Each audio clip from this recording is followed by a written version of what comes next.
Welcome back to the channel, everyone. Today, we unravel a story that shook the most tradition-bound household in the world, the British royal family. A story of loyalty, compassion, cultural bridges, and one woman who quietly defied centuries of royal expectations. This is the extraordinary tale of a Filipino nanny whose presence not only touched the young royals, but also forced the monarchy itself to break protocol. Prepare yourself as we journey behind palace walls, into rooms the public rarely sees, and into a heartwarming true-to-life narrative of dignity, love, sacrifice, and the invisible hands that raise future kings and queens. Our story begins not in London, but in the Philippines, specifically in Iloilo, where 34-year-old Maricel Santos worked as a preschool teacher. Known for her calm strength and natural warmth with children, Maricel had always dreamed of helping her family rise out of economic hardship. When a recruitment agency announced openings for overseas childcare work, she submitted her application, not knowing her resume would secretly catch the eye of someone linked to the royal household. At that time, the British royal family was quietly searching for a nanny who possessed not just skills, but emotional gentleness, someone unlike the typical stiff, aristocratic caregivers they had hired for generations. Behind closed doors, the royal household advisors reviewed applicants with microscopic precision. They needed someone who could handle the pressure of global attention, palace surveillance, and the unpredictable rituals of royal life. Yet what stood out to them wasn't a long list of formal credentials, but something else entirely: Maricel's handwritten essay describing how caring for children was her act of prayer. Her words moved one advisor so much that he pushed her application forward, even though she came from a background the household had never previously considered. Breaking protocol had not yet begun, but something unusual already stirred within the palace corridors. When Maricel received the email requesting a virtual interview with the Royal Staffing Council, she thought it was a scam. She nearly deleted it. It wasn't until the agency called her directly that she understood the magnitude of the opportunity. During the interview, she spoke with sincerity, humility, and humor. She didn't pretend to know British aristocratic etiquette. She simply talked about children, their fears, needs, and the way she believed every child deserved respect no matter their status. Her answers stunned the panel. They weren't used to hearing such grounded wisdom. By the end of the call, the decision was clear: they needed her. Her arrival in London was surreal. Instead of a typical employment setup, she was transported directly to a discreet royal residence. She was briefed on protocol: address members of the family with titles, maintain emotional distance, avoid physical touch unless necessary, and never, under any circumstances, initiate affection. Though nervous, Maricel accepted these rules. However, she didn't yet know she was walking into a household undergoing internal tensions. The royal couple she would serve had recently faced criticism over their parenting choices. They wanted a different atmosphere for their children, more warmth, more humanity. And Maricel was about to become part of that quiet rebellion. On her first day, Maricel met the two young royal children she would look after. Contrary to her expectations, they were shy, cautious, and visibly uncomfortable around new adults. The palace staff explained they were used to strict routines and nannies who followed rigid rules. But Maricel approached them differently, kneeling to eye level, speaking softly, offering them space instead of instructions. The children were puzzled at first. Nobody ever knelt for them. Nobody ever asked what they wanted to do. This small act, so normal in Filipino culture, was the first moment that quietly cracked an age-old royal protocol. Over the next few days, something unusual happened. The children began seeking her out. They followed her to the garden. They tugged her hand during mealtimes. They asked her to read bedtime stories. One of the palace aides reported this to the royal couple, expecting concern. Instead, the parents smiled. The children had been anxious for months, struggling with public pressure and constant media scrutiny. For the first time in a long while, they were relaxed, giggling, and behaving like ordinary children.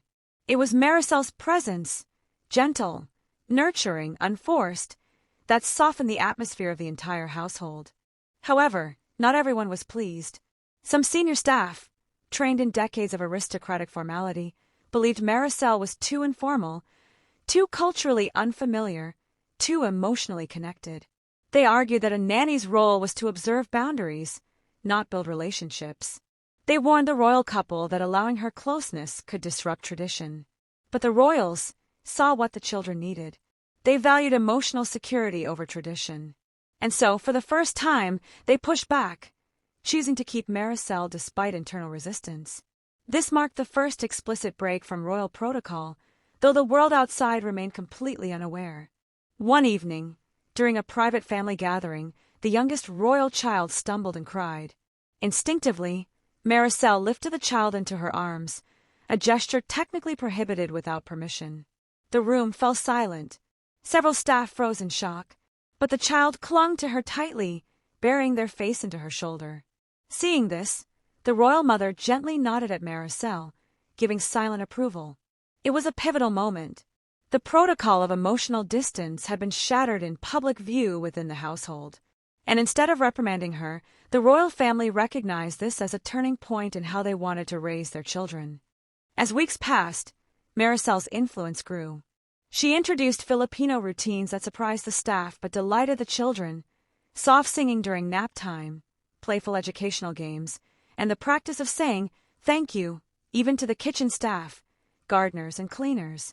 She treated everyone, from the royal chef to the security officers, with equal warmth.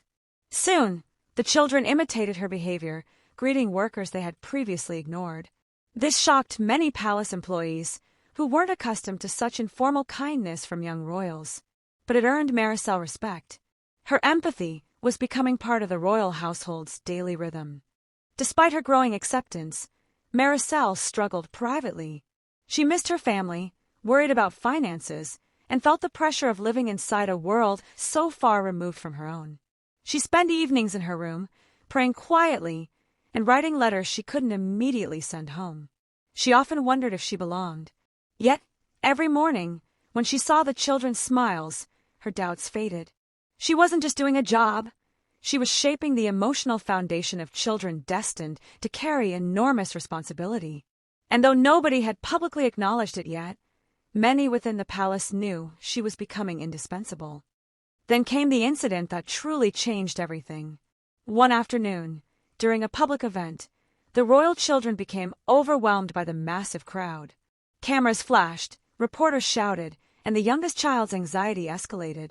The protocol recommended immediate withdrawal handled by senior aides, not by the nanny. But before the aides could step forward, the child reached instinctively for Maricel. Without hesitation, Maricel stepped into the scene, gently knelt, held the child's hands, and whispered calming words in Tagalog, words the microphones didn't catch, but which instantly soothed the child. The press captured the entire exchange. Within hours, the photos went viral. Social media users were stunned. Who is this woman the young royal trusts so deeply? Why is the nanny comforting the child instead of a royal aide? Is the palace changing how it handles royal children? Royal watchers and analysts debated the meaning of the moment. For the first time in modern history, a non-British nanny, specifically a Filipino woman, was seen providing direct emotional comfort to a royal child in public. Traditionally hidden behind palace doors, nannies were never supposed to take the spotlight. But Maricel had unintentionally become a symbol of authenticity and humanity. The media frenzy forced the palace to respond. But instead of hiding her or downplaying her presence, the royal couple did something unexpected. They defended her.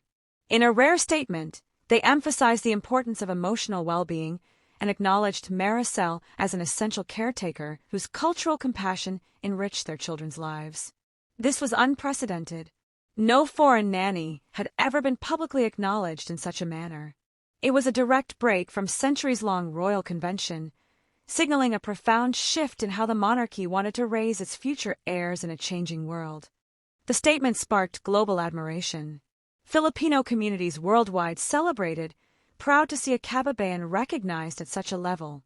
Back in Iloilo, Maricel's family watched the news in disbelief. Their daughter, once just a simple preschool teacher, was being praised on international television. She became a symbol of Filipino humility, resilience, and love. Yet, despite the attention, Maricel remained grounded. When the royal couple personally thanked her in private for her service, She tearfully told them she was only doing what any Filipino nanny would do, care for children as if they were her own. Soon after the public event, more protocol shifts followed. For the first time, the royal children were allowed to spend afternoons in the kitchen with staff, baking simple pastries, an activity Maricel introduced. Traditionally, royal children were kept at a distance from household staff to preserve hierarchy. But Maricel believed children should learn gratitude from a young age. The royal couple supported her idea. The children bonded with the staff, learning names, stories, and even helping with small tasks. This new environment broke down invisible barriers within the palace, creating warmth in a place historically defined by rigid formality. This newfound closeness worried certain palace traditionalists. They feared the monarchy was losing its mystique. But the royal couple stood firm. They wanted their children to grow with empathy, not just titles. Behind the scenes, they relied more heavily on Maricel's insight. She wasn't just a nanny anymore. She became a child development guide, a cultural bridge, and at times, an unofficial emotional advisor. The palace staff slowly began respecting her contributions. Even those who initially resisted her presence acknowledged that the household felt more peaceful when she was around. Maricel's influence was reshaping the very tone of royal family life. But the greatest challenge, and the greatest act of protocol breaking, came months later. A major royal tour was scheduled, one that required the children to appear in multiple countries. Traditionally, nannies accompanied the children but were required to stay out of public view. Their movements were restricted, their presence minimized. However, after the public incident and the children's growing attachment, the royal couple requested something extraordinary. They wanted Maricel to be fully included in the tour, not just in the background, but as part of the visible family entourage. Senior advisors strongly objected. They believed it would undermine royal decorum. Yet the royals refused to budge. When the tour began, cameras captured something the world had never seen before: a Filipino nanny walking beside royal children, not behind them, not disappearing backstage, but present, visible and acknowledged. Audiences noticed immediately. When the youngest child felt overwhelmed, they reached for Maricel's hand instead of their mother's. And the royal mother didn't pull the child away. Instead, she smiled at Maricel with gratitude. Analysts called it the soft revolution of the monarchy. It was subtle, unspoken, but deeply symbolic. The royal family was choosing humanity over image, authenticity over tradition. During a stop in Canada, the royal children visited a local school. Maricel, standing beside the teachers, helped guide the children through the activities. A student asked her where she was from. Instead of avoiding the question, she proudly answered, "I'm from the Philippines." The clip went viral. Millions of Filipinos reacted with joy. But something else happened too.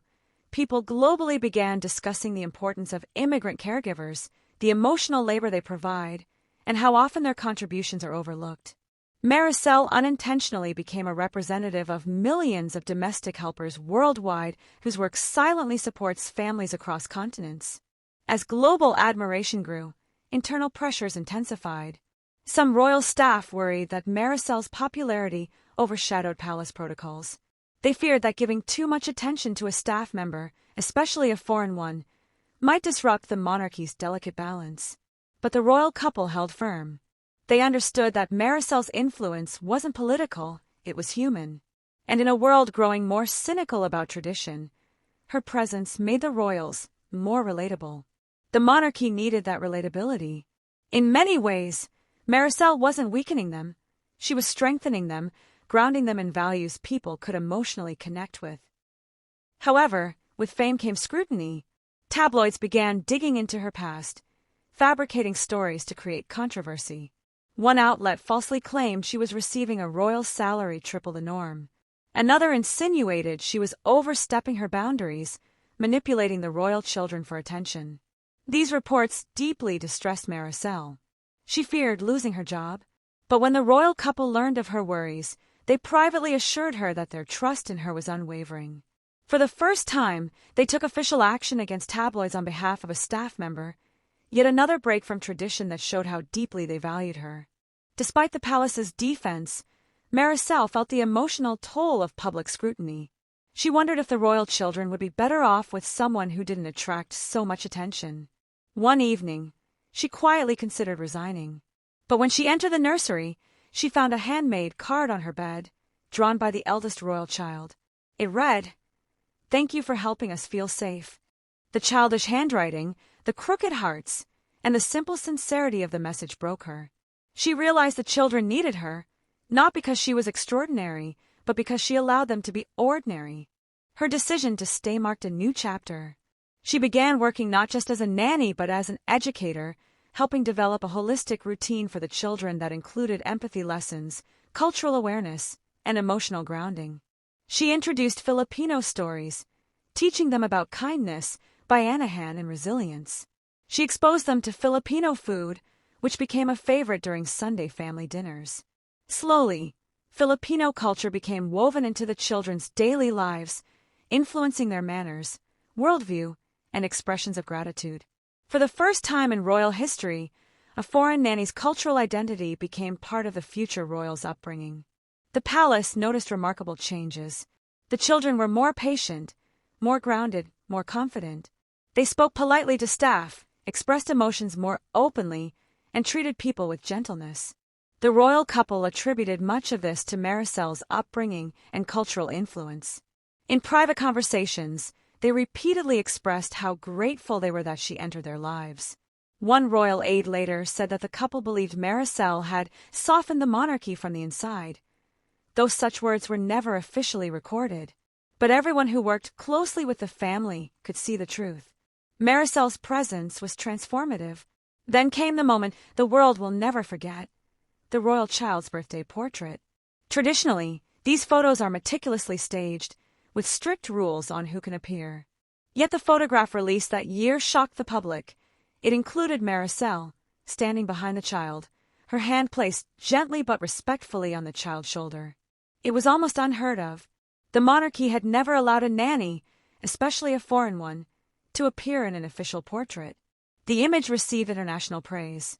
People described it as warm, inclusive, refreshingly modern. But above all, it showed that the royals value the person helping raise the next generation.